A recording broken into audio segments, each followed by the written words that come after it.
mga biyahero, ayan, kumusta po ang lahat?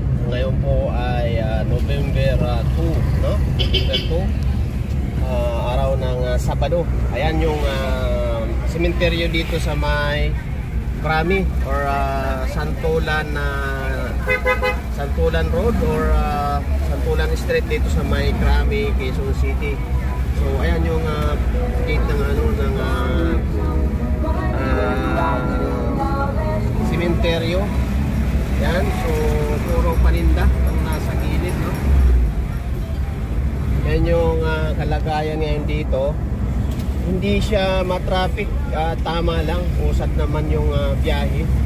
So hindi siya loaded, no? Kahit na maraming paninda sa mga gilid-gilid. So yan, araw ng Sabado, November